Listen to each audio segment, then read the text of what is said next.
Hello friends, कैसे हैं आप लोग।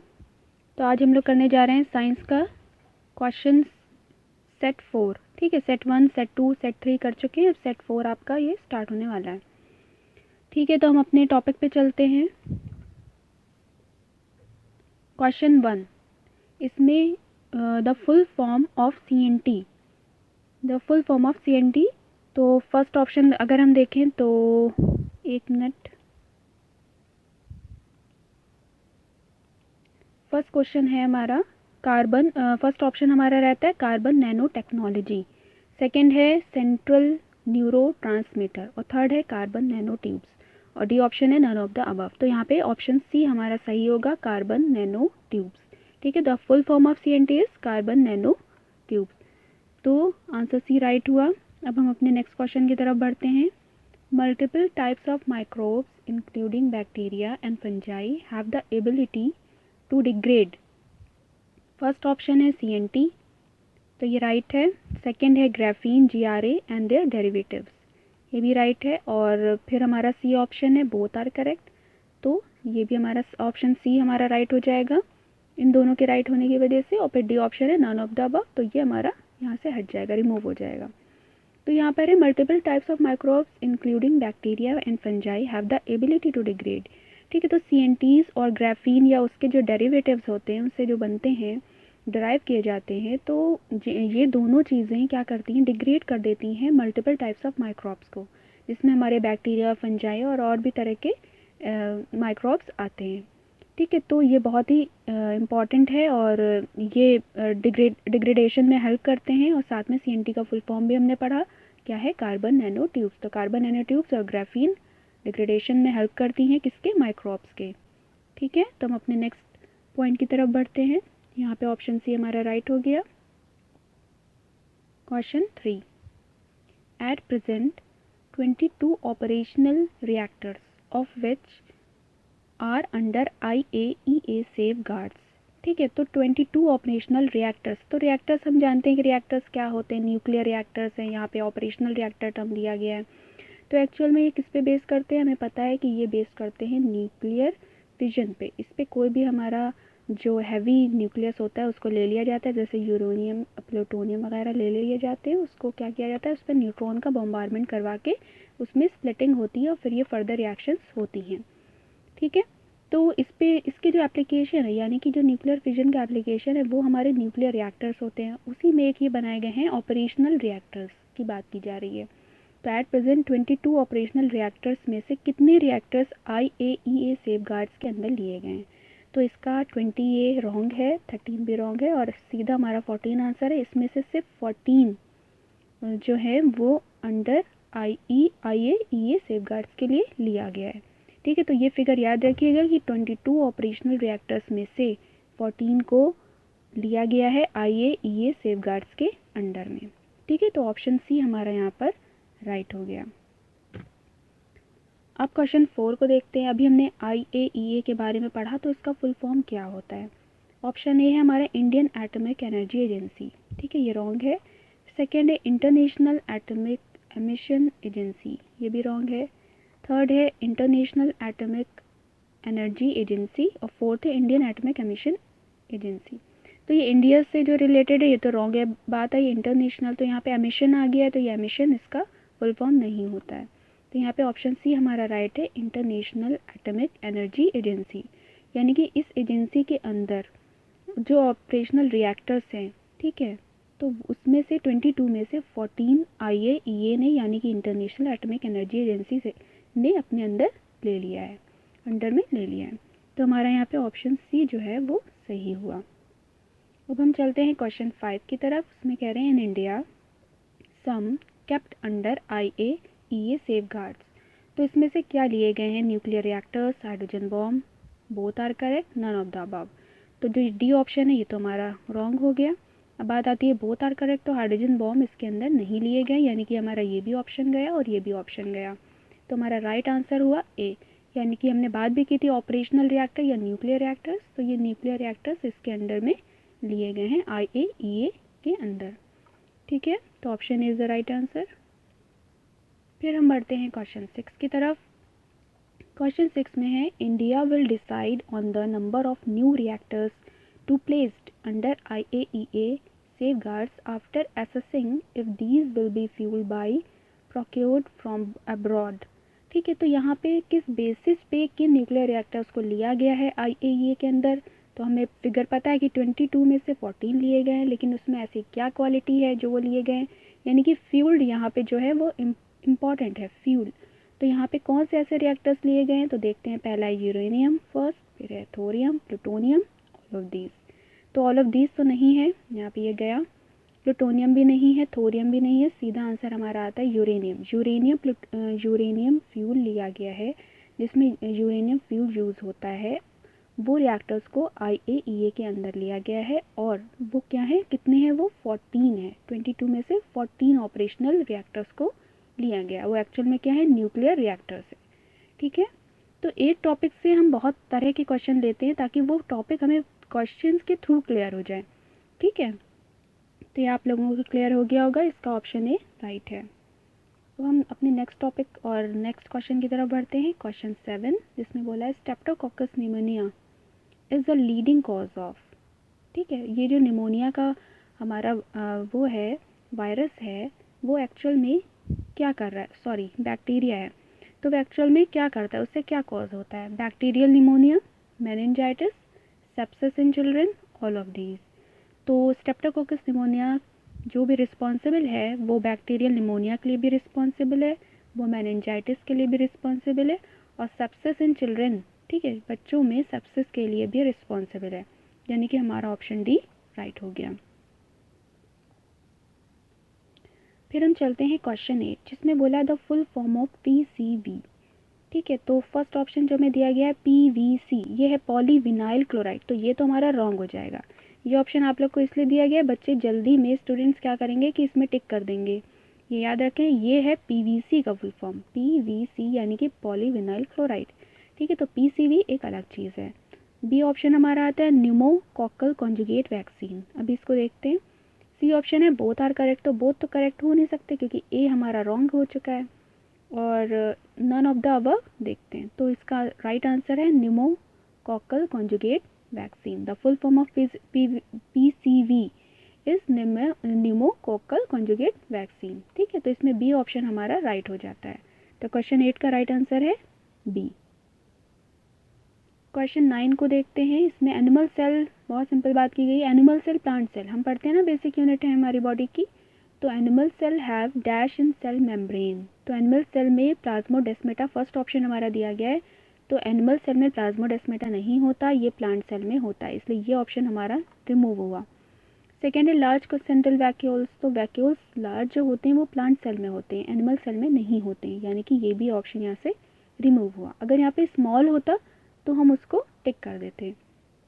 फिर थर्ड है कोलेस्ट्रॉल, और फोर्थ है ऑल ऑफ द अबव। तो ऑल ऑफ द अबव तो नहीं हो सकता, यानी कि हमारा ऑप्शन सी राइट होता है। Animal cell have cholesterol in cell membrane. हम लोग एनिमल सेल हमारी बेसिक यूनिट है और हमारे बॉडी में कोलेस्ट्रॉल भी होता है, और ये राइट हो गया कोलेस्ट्रॉल। ठीक है, तो option C is the right answer. Question 10 देखते हैं। The full form of VLC, visible light communication, ये रॉन्ग है।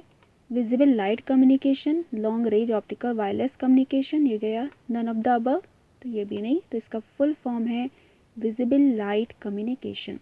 ठीक है, VLC का फुल फॉर्म है विजिबल लाइट कम्युनिकेशन। आप लोग कंफ्यूज मत करिएगा, लेड मत करिएगा, यहाँ पे लाइट है, लाइट, विजिबल लाइट कम्युनिकेशन। तो ऑप्शन जो हमारा बी है वो राइट हो गया। इसी पे विजिबल लाइट कम्युनिकेशन पे ही आगे क्वेश्चन है। Question 11, visible light communication is a data communication. यानी कि जो विजिबल लाइट कम्युनिकेशन होता है वो एक तरह का क्या है, एक डेटा कम्युनिकेशन है। ठीक है, is a data communication variant which uses visible light between. तो रेंज पूछी गई है, तो इसमें हमारे 3 ऑप्शन है और ये ए और सी, डी ऑप्शन हमारा ए और सी के लिए। तो पहले देखते हैं 400 to 800 टेरा हर्ट्ज, ये राइट है, आप लोग याद रखिएगा। फिर बी है 375 to 780 nm, और सी ऑप्शन है 780 to 375 nm। तो देखिए ये नैनो माइक्रोन में है, और नैनो माइक्रोन जो होते हैं वो माइनस में होते हैं, 10⁻⁹। तो आपका ऑप्शन सी राइट है। ठीक है, ये कंफ्यूज करने के लिए दिया गया। ये फिगर आपको एक्चुअल फिगर अगर ये याद है 780 to 375, क्योंकि ये माइनस में है, ठीक है, तो ये इसकी रेंज यही होगी, लेकिन आप धोखे से इसको भी टिक कर सकते हैं, इसलिए ये ऑप्शन में डाला गया है ताकि आप लोग कंफ्यूज हो जाएं और जल्दी से इसे टिक कर दें और आंसर गलत हो जाए। तो इसी के लिए मैंने आपके ये ऑप्शन डाला है ताकि आप इससे कंफ्यूज हो। तो हमारे राइट आंसर है 400 to 800 टेराहर्ट्ज और 780 to 375 नैनो माइक्रोन। तो ये दोनों हमारे राइट हुए, यानी कि A N C R correct, यानी कि ऑप्शन डी इसमें हमारा टिक होगा।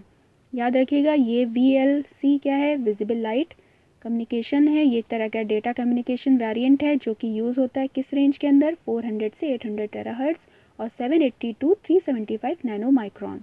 ये सब बहुत ही इंपॉर्टेंट और एकदम टेक्नोलॉजी के हैं। साइंस और टेक में इसमें साइंस तो कम और टेक ज़्यादा लिया गया है, तो आप लोग ये अच्छे से पढ़िएगा। अब बात आती है क्वेश्चन 12 की, which statement is false about blockchain technology. तो देखिए ब्लॉकचेन टेक्नोलॉजी क्या होती है, हम लोग इसको ऑप्शंस के थ्रू देखते हैं। ऑप्शन 1 है it is the basis of bitcoins. तो ये एक्चुअल में बिटकॉइंस क्या होती है, एक तरह की क्रिप्टो करेंसीज होती हैं या डिजिटल करेंसीज होती हैं, इनको ब्लॉकचेन टेक्नोलॉजी के थ्रू ही रेगुलेट किया जाता है। तो ये तो बहुत ये जो स्टेटमेंट है ये राइट हो गया कि it is the basis of bitcoins, तो ये हमारा राइट हुआ। फिर देखते हैं it is a digital public ledger that records every transaction. तो बिल्कुल सही है, ये एक तरह का क्या होता है, डिजिटल होता है, लेजर है जिसको हम रिकॉर्ड्स को चेक कर सकते हैं। तो ये एक तरह का क्या हो गया, digital public ledger that records every transaction, हर ट्रांजैक्शन को ये रिकॉर्ड करता है, तो ये राइट है। थर्ड है इट कैन बी इरेज्ड और मॉडिफाइड, और फोर्थ है नन ऑफ दीज। तो ये ऑप्शन यहाँ से रिमूव हो जाता है क्योंकि ये दो हमारे राइट हो चुके हैं और इन्होंने फॉल्स स्टेटमेंट पूछा है ना, राइट स्टेटमेंट नहीं पूछा है, फॉल्स स्टेटमेंट पूछा है। तो ये फॉल्स और ट्रू बहुत ध्यान रखिएगा, क्वेश्चन आपके आंसर्स जो होंगे वो बदल जाएंगे फिर उस बेसिस पे। अब क्योंकि इन्होंने फॉल्स पूछा है कि गलत इसमें से क्या है, तो ये दोनों ऑप्शन तो नहीं आएंगे। फिर बात आती है सी, इट कैन बी इरेज्ड और मॉडिफाइड। तो देखिए याद रखिए कभी भी ये इरेज्ड और मॉडिफाइड नहीं होती। एक बार अगर ये आ गई हमारे लेजर में रिकॉर्ड्स में तो ये कभी भी इरेज और मॉडिफाइड नहीं होगी, यानी कि ये स्टेटमेंट हमारा इस क्वेश्चन के अकॉर्डिंग हमारा आंसर सी सही हुआ। ठीक है, ये स्टेटमेंट दोनों सही है, ये स्टेटमेंट रॉन्ग है और उन्होंने पूछा है कि स्टेटमेंट रॉन्ग कौन सा है, तो स्टेटमेंट रॉन्ग हमारा सी है, ऑप्शन सी हमारा राइट आंसर हुआ। तो ये ब्लॉकचेन टेक्नोलॉजी से आजकल क्वेश्चंस बहुत पूछे जा रहे हैं, बहुत ही इंपॉर्टेंट है। ठीक है, क्वेश्चन 13 देखते हैं।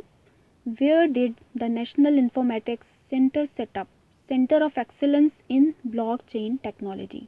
ठीक है, ये इसी से है कि कहाँ पे सेंटर हमारा सेटअप है ब्लॉकचेन टेक्नोलॉजी का, और उसे पूरा नाम दिया जाता है centre of excellence in blockchain technology. तो ये गुजरात में नहीं है, ये मुंबई में भी नहीं है, ये दिल्ली में भी नहीं है हमारे, ये हमारे बेंगलुरु में है। ठीक है, साउथ में हमारा बेंगलुरु, वहाँ पर कर्नाटका के अंदर ये है। तो ऑप्शन डी हमारा राइट हुआ, ब्लॉकचेन टेक्नोलॉजी हमारी कहाँ है, बेंगलुरु कर्नाटका। क्वेश्चन 14 देखते हैं।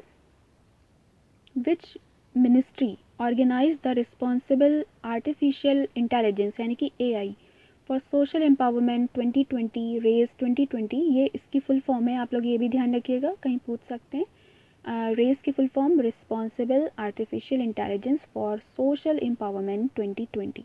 ठीक है, meeting to use artificial intelligence for social empowerment. ठीक है, तो किस मिनिस्ट्री के अंदर ये आता है। ठीक है, आर्टिफिशियल इंटेलिजेंस जो है ये किस मिनिस्ट्री के अंदर आ रहा है, तो हमारा नीति आयोग है फर्स्ट, तो ये इसके अंदर नहीं आता है। प्राइम मिनिस्टर ऑफिस, ये रॉन्ग हो गया। Ministry of electronics and information technology, और डी है नन ऑफ द अबव, तो हमारा ऑप्शन सी यहाँ पे राइट हो जाता है। तो ये हमारे ministry of electronics and information technology के अंदर आता है। ठीक है, आप लोग याद रखिएगा इसको, ऑप्शन सी राइट है। क्वेश्चन 15 की तरफ बढ़ते हैं। What is full form of BSID, bio sequential identical DNA, तो नहीं। बायो सीक्वेंशियल आइडेंटिटी डॉक्यूमेंट, फिर है बायो, तो ये भी गलत हो गया। ठीक है, बायोमेट्रिक सीक्वेंशियल आइडेंटिटी डॉक्यूमेंट, और फोर्थ है बायोमेट्रिक सीफेरर आइडेंटिटी डॉक्यूमेंट।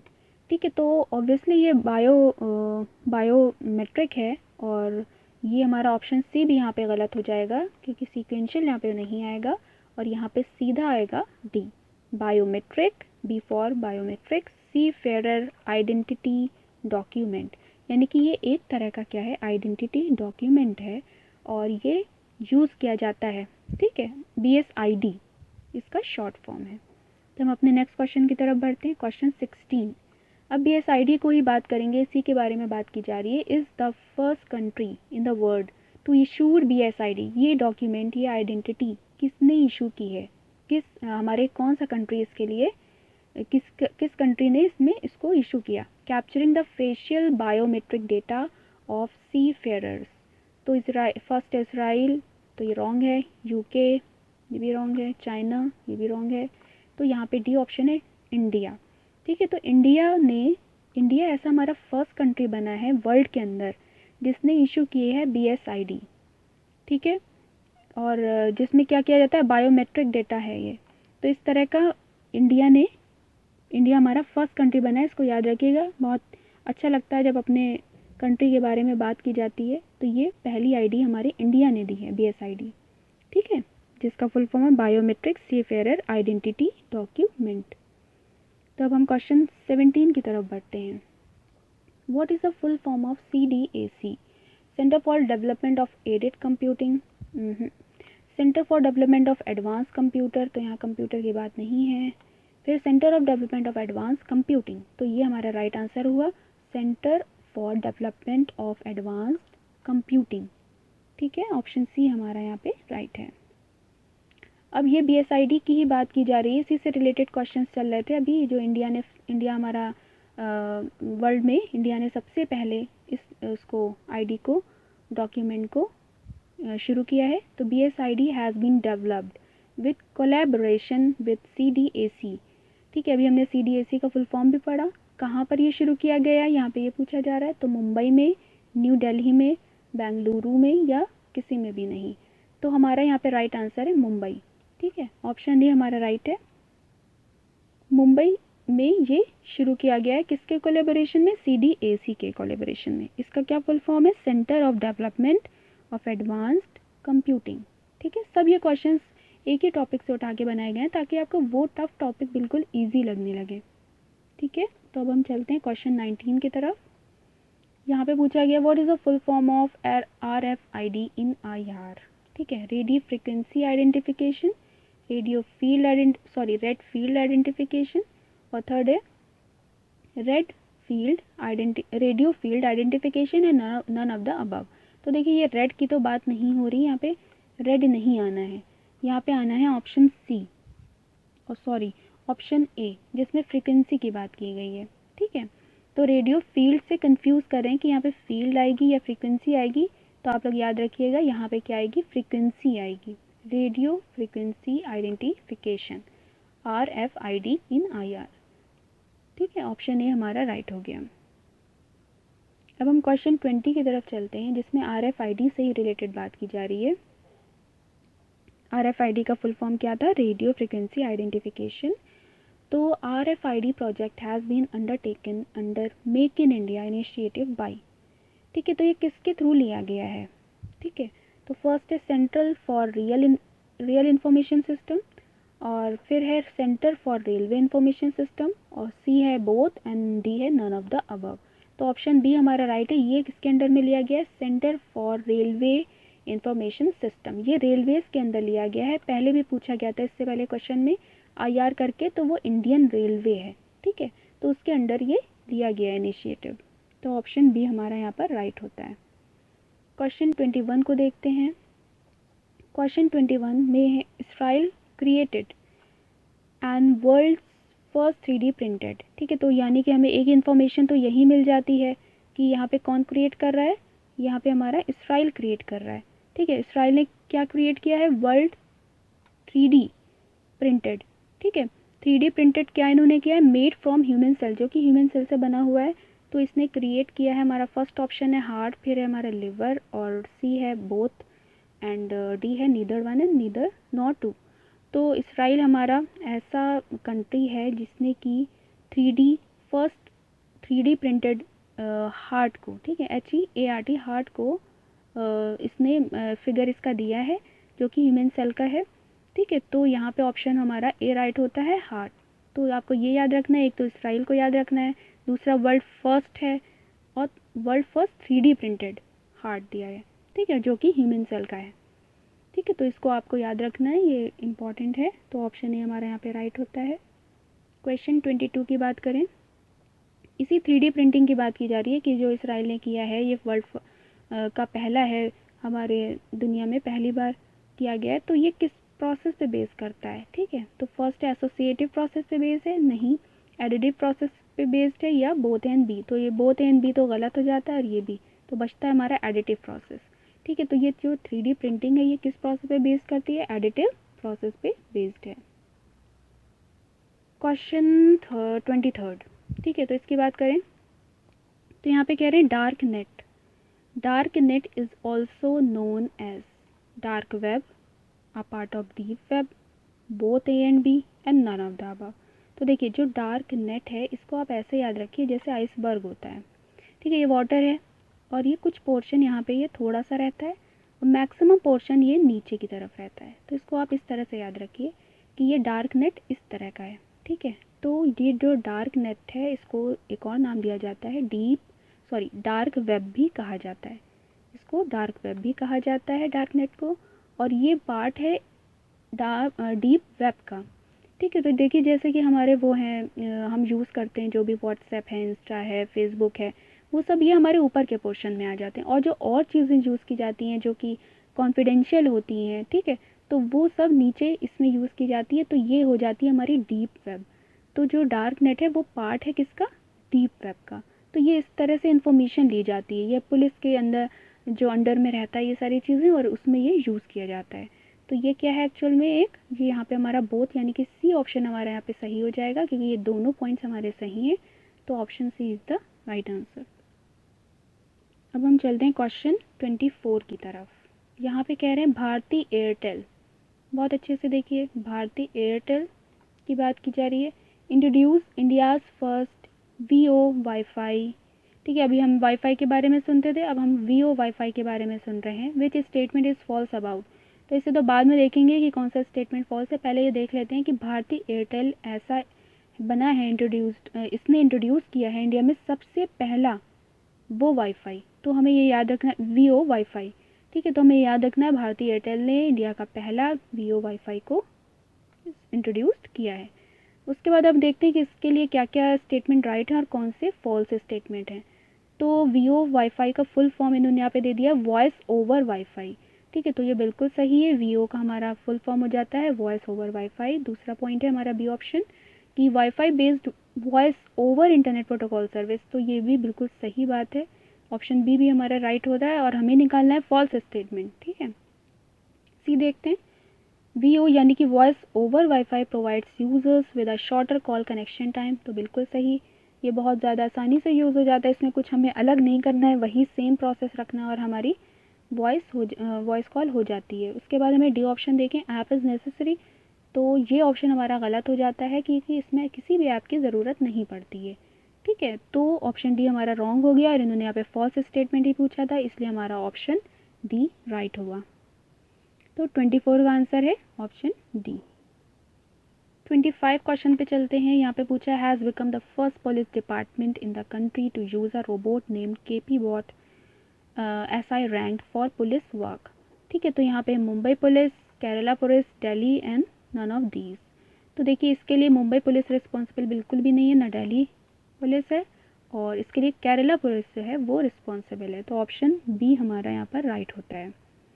ठीक है, आपको इन क्वेश्चंस में बहुत अच्छे क्वेश्चंस दिए गए हैं, बहुत ही अच्छा आपको लगेगा पढ़कर, और इसे आप जल्दी से पढ़िए, और जो भी प्रॉब्लम हो वो आप शेयर करिए, कमेंट बॉक्स में डालिए, या अगर आप और इसकी वीडियोस चाहते हैं तो आप उसके लिए हमें कमेंट करिए। ओके, फिर चलते हैं, तब तक के लिए बाय बाय।